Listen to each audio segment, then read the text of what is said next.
কৰিছিলে সংবাদমেল নিমন্ত্ৰণ কৰা মানে কি মালিকসকলক আপুনি নিমন্ত্ৰণ কৰা নাছিলে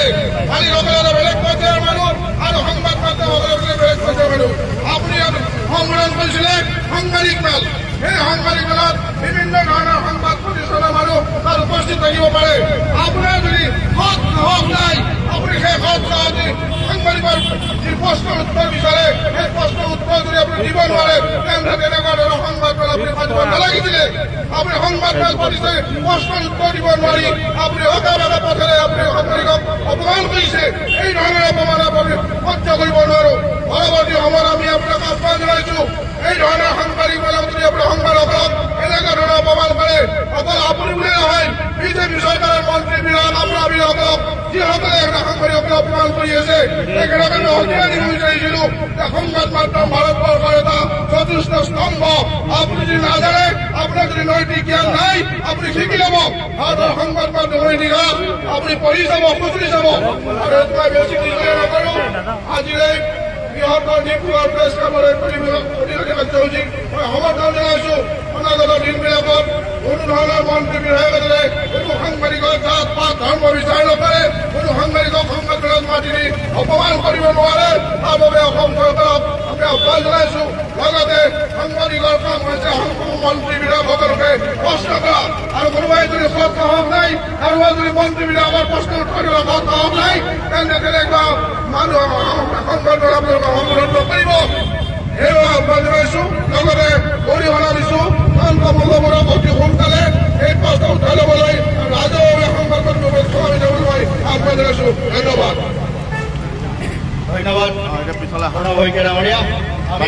আমাৰ কাৰ্যসূচী চমু হ'ব লাগিব যিহেতু আন কাৰ্যসূচী আছে আমি সকলোৱে একেলগে শাৰী পাতি আমি এটা শ্লোগান দিম একেলগে আৰু ইয়াৰ পাছত আমি আমাৰ কাৰ্যসূচী সামৰণি মাৰিম আৰু ইতিমধ্যে ওচৰৰ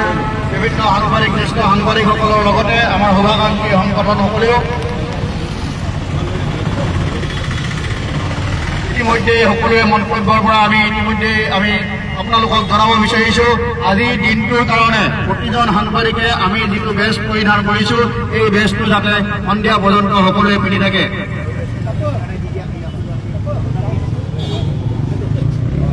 আৰু যেতিয়ালৈকে মন্ত্ৰী জয়ন্ত মল্ল বৰুৱা ডাঙৰীয়াই নিজৰ যি ভাষ্য আগবঢ়াইছিল আৰু এই ভাষ্য ৰাজহুৱাকৈ অসমৰ জনসাধাৰণৰ ওচৰত ৰঙা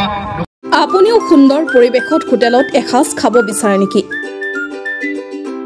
সম্পূৰ্ণ থলুৱা খাদ্য সম্ভাৰেৰে আপুনিও যদি পৰিয়ালৰ লগত এসাঁজ খাব বিচাৰে তেনেহলে আপুনি আহিব পাৰে কাজিখোৱাৰ বাইপাছত থকা নীলগ্ৰেভ হোটেললৈ থলুৱা শাক-পাচলি আৰু পুখুৰীৰ সতেজ থলুৱা মাছৰ আঞ্জাৰ লগতে নিচা ফাৰ্মৰ থলুৱা হাঁহ কুকুৰা গাহৰি আদিৰ মাংসৰে ৰাইজলৈ আগবঢ়াইছে থলুৱা খাদ্যৰ বিশেষ সুবিধা যোগাযোগ 9707481939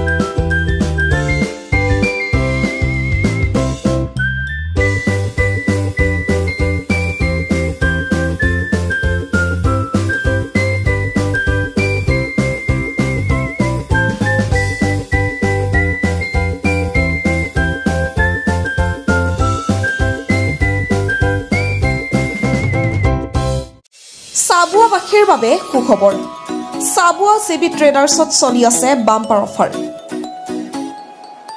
আপুনি নতুনকৈ ঘৰ সাজিম বুলি ভাবি আছে নেকি তেনেহলে এতিয়া আৰু চিন্তা নাই আপোনাৰ ঘৰখন সুন্দৰকৈ অতি কম খৰচত সজাই দিবলৈ দায়িত্ব ল'ব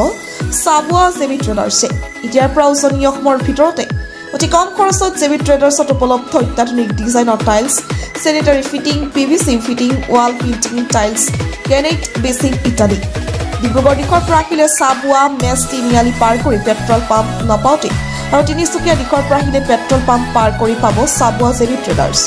আপুনি যদি ঘৰ সাজিম বুলি ভাবি আছে তেন্তে আজি যোগাযোগ কৰক 8812073757 নম্বৰ ৰোগীসকলৰ বাবে ভাল খবৰ চাবুৱা চেইন লুক্স হস্পিটেলত পাব ৰেহাই মূল্যত চিকিৎসা চাবুৱাৰ ছেইণ্ট লুকছ হস্পিটেলত এক্স-ৰে, চিটি স্কেন, আল্ট্ৰাছাউণ্ড, অত্যাধুনিক মেচিনৰ দ্বাৰা লেবৰেটৰী টেষ্ট ইত্যাদি পৰীক্ষাসমূহ ডিব্ৰুগড় জিলা নাৰ্ছিং হোমতকৈ 40% ৰেহাই মূল্যত কৰা হয়। লগতে ডায়েবেটিছ ৰোগীসকলে হায়দৰাবাদৰ পৰা অহা বিশিষ্ট চিকিৎসক ডাক্তৰ শুভান্দৰী চন্দ্ৰৰ পৰা পৰামৰ্শ ল'ব পাৰিব।